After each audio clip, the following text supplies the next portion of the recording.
Hi everyone, my name is Lydia, and this is what I wish they taught me about econometrics and introduction. Now that we have covered unbiasedness and the zero conditional mean assumption, which was at the basis of it, it's time to look at another important assumption, and that is the homoskedasticity assumption. This assumption will be very important in the future for understanding efficiency, as well as standard errors.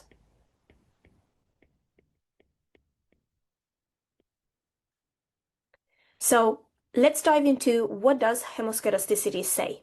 In its standard form, we will write it as the variance epsilon I conditional on xi equal to sigma square. Now, what that means is that the variance of the error is constant.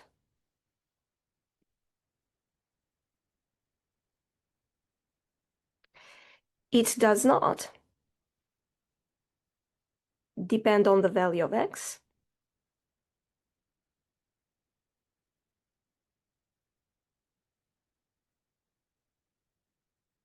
And ultimately, every observation has the same noise level. Okay. Visually, this is something that you might have seen in your lectures or in any of the textbooks or slides that you might be referring to, and you might have heard the term funnel shaped. So your data looks a little bit like this.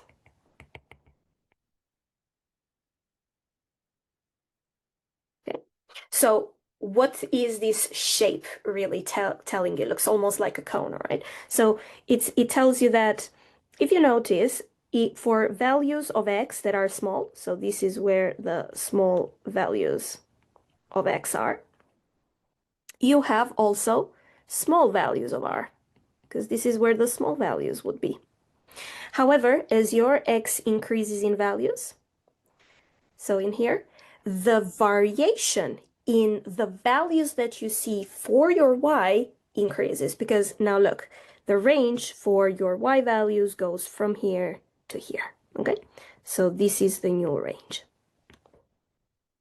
So as you can see, we are looking at sort of a cloud that spreads, and it's not the same everywhere. It's tighter and then it fans out. But why does homoskedasticity matters? First of all, homoskedasticity is not required for unbiasedness. Okay? So not required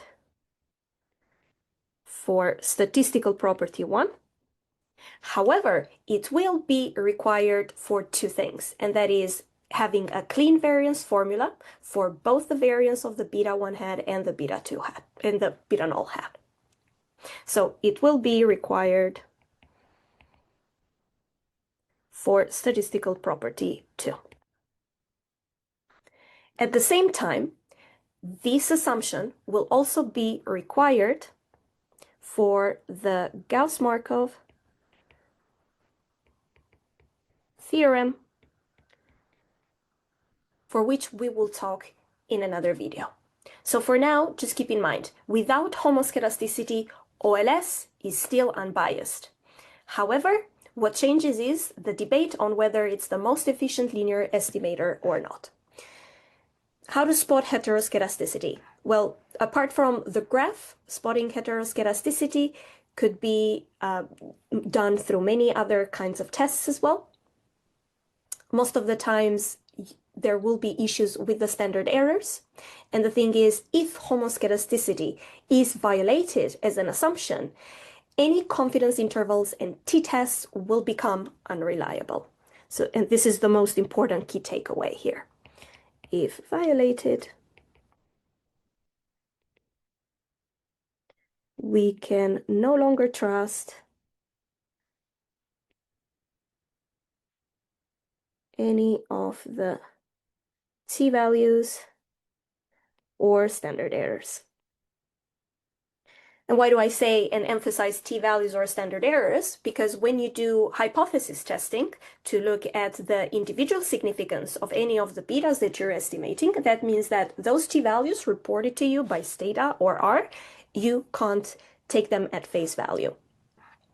Now, what does this assumption not tell us at the same time?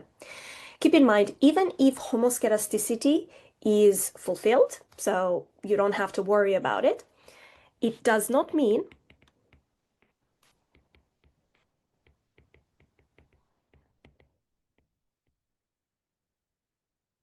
it doesn't mean that the errors are independent.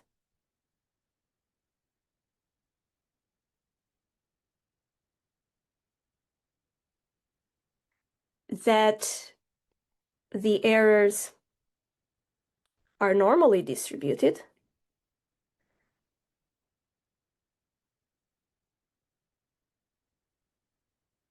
That the errors are small.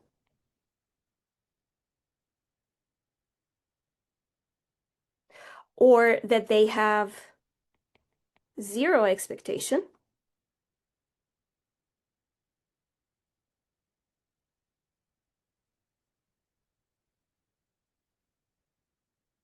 Okay.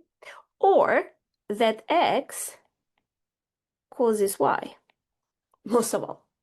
Okay, so it only means constant variance.